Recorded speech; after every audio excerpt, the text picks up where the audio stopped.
Hello students आज की video में आपको आपकी जो बुक है बीहाइव,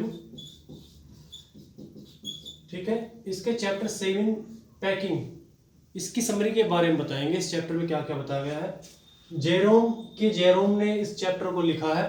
ये इस चैप्टर के ऑथर भी है, यानी कि लिखने वाले भी है और नैरेटर भी है, कहानी को बताने वाले भी है। ठीक है, इसकी समरी आपको बताई जाएगी। सबसे पहले इंट्रोडक्शन बताते हैं। स्टूडेंट्स, जैसा कि आप भी कई बार घूमने गए होंगे, तो घूमने जाने से पहले जब हम किसी ट्रिप पे जाते हैं तो हम कुछ तैयारियां करते हैं, पैकिंग करते हैं। और हम अपना सामान जब पैक करते हैं तो कई बार ऐसा होता है, आपके साथ भी हुआ होगा, कि कुछ चीज़ें हम भूल जाते हैं पैक करना। ऐसा ही इस स्टोरी में बताया गया है। इसमें जो नैरेटर है यानी कि ऑथर और उनके दो फ्रेंड्स हैरिस और जॉर्ज, ये एक बोटिंग ट्रिप पर जाने का फैसला करते हैं, प्लान बनाते हैं और ये अपनी पैकिंग शुरू करते हैं। तो उस पैकिंग को शुरू करते हुए जब ये पैकिंग कर रहे होते हैं, इनके साथ क्या क्या होता है, उसी सारी घटनाओं का वर्णन इस चैप्टर में किया गया है।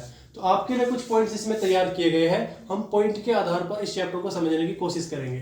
तो सबसे पहला पॉइंट है the narrator decides to pack. इसमें आपको बताया गया है कि जो कहानी को बताने वाले हैं ये जेरोम, ये कहते हैं कि जब हम ट्रिप पे जाने की तैयारी कर रहे थे और पैकिंग शुरू होने वाली थी, तो मैंने अपने दोस्तों को ये ऑफर किया कि मैं पैकिंग करूंगा।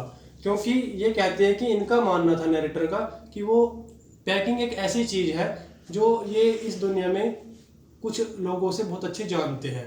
इनके हिसाब से ये अच्छी पैकिंग कर सकते थे और उन्हें पैकिंग पर अपना घमंड था। लेकिन यहाँ पे एक बात ध्यान रखने की है कि ये सिर्फ दिखावे के लिए ऐसा कह रहे थे, ये पैकिंग करना नहीं चाहते थे। ये चाहते थे कि जो इनके दोस्त है हैरिस और जॉर्ज, रियली में वे पैकिंग करें और जो नैरेटर है ये उसको सुपरवाइज करे, उनको बताए कि ऐसे करना चाहिए या ऐसे नहीं करना चाहिए। तो ये जब ऑफर करते हैं पैकिंग करने का, तो इनके दोनों दोस्त एग्री हो जाते हैं। ठीक है, और जो इनके दोस्त है, एक दोस्त सिगार पीना शुरू करके अपना चेयर पर बैठ जाता है, दूसरा टेबल पर टांगे रखकर सिगार पीनी शुरू करता है। यानी कि दोनों दोस्त आराम करने लगते हैं, इनको पैकिंग करते हुआ देखने लगते हैं। इससे नैरेटर को बड़ा अजीब सा लगता है क्योंकि वो ऐसा नहीं चाहते थे। ठीक है, अब आगे क्या होता है, हम अगले पॉइंट पे चलते हैं। Packing done but many things forgotten. इसमें नैरेटर बताते हैं, जो राइटर भी है इस चैप्टर के, कि मैंने पैकिंग करनी शुरू कर दी।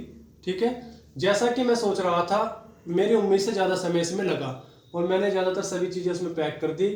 और जब मैंने अपनी पूरी पैकिंग कर ली तो मैंने बैग को पैक किया और उसके ऊपर पट्टियाँ बांध दी जो फीते होते हैं।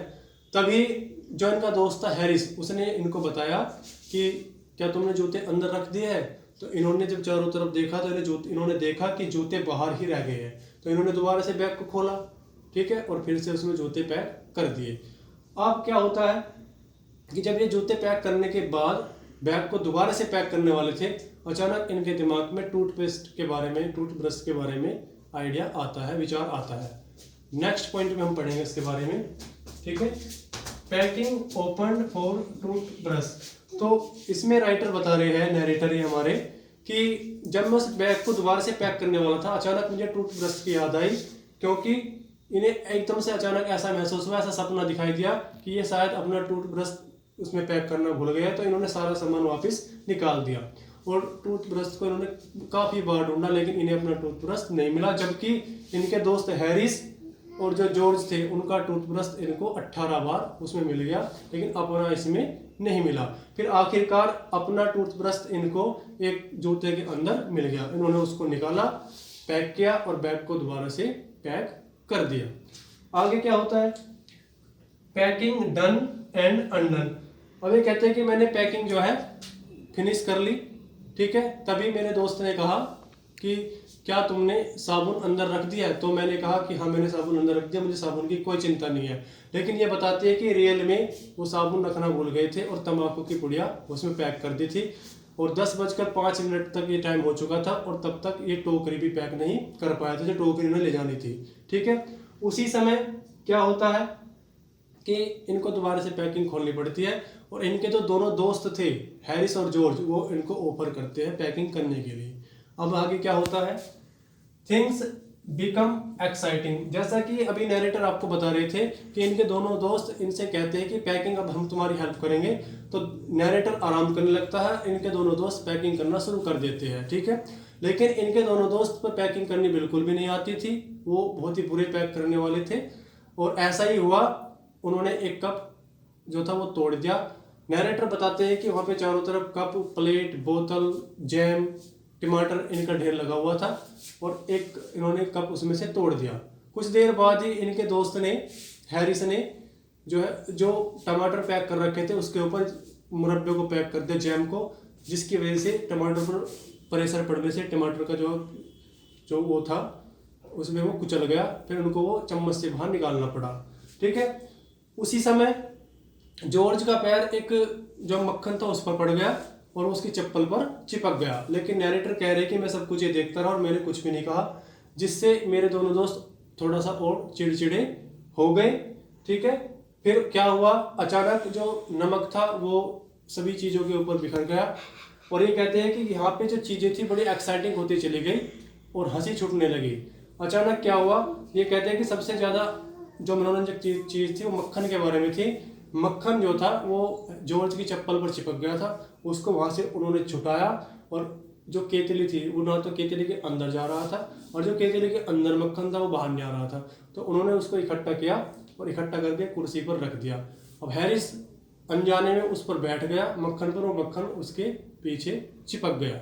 ठीक है, अब जब ये मक्खन को पैक करना चाह रहे तो मक्खन नहीं मिला क्योंकि वो हैरिस के पीछे चिपक गया था, तो उसे सारे में ढूंढते रहे, कमरे में ढूंढा और आखिरकार फिर उन्होंने क्या किया, वो बड़ी मुश्किल से जो है जॉर्ज की नज़र जब उसके पीछे गई हैरिस के, तो वहाँ से उसको खुरचा और उसको पैक कर दिया चाय के बर्तन में। आगे क्या होता है, मोंटोमोरेंसी एड्स टू द कन्फ्यूजन। उसी समय इनका कुत्ता आ जाता है। इनके कुत्ते की आदत थी कि वो जब तक पूरे दिन में किसी को डिस्टर्ब नहीं करता था, किसी का काम नहीं बिगाड़ता था, तो वो अपना दिन जो है सफल नहीं मानता था। तो वो क्या करता है, तभी वो आकर उन चीज़ों पर बैठ जाता जो ये पैक करनी होती थी इनको। तो क्या होता है, उसने जैम के अंदर अपनी टांग डाल दी और जो चम्मच थे उनको इधर उधर बखेर दिया। उसने आकर इनके काम को और ज़्यादा बढ़ा दिया। दोनों दोस्त कहने लगे कि कुत्ते से ऐसा जो है नैरेटर ने करवाया है, जबकि नैरेटर कहते हैं कि मेरा इसमें कोई हाथ नहीं है, कुत्ते को ऐसा करना स्वाभाविक है, यानी कुत्ता अपना भी ऐसा करता है।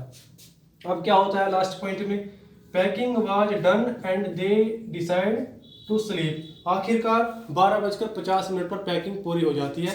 पैकिंग पूरी होने पर हैरिस एक बैग के ऊपर बैठ जाता है, थक जाता है और फिर तीनों दोस्त जो है सोने का प्लान बनाने लगते हैं और सुबह को 6:30 बजे यात्रा शुरू करने के लिए उठने का समय डिसाइड करके तीनों दोस्त सोने के लिए चले जाते हैं। इस प्रकार से ही उनकी पैकिंग पूरी हो जाती है।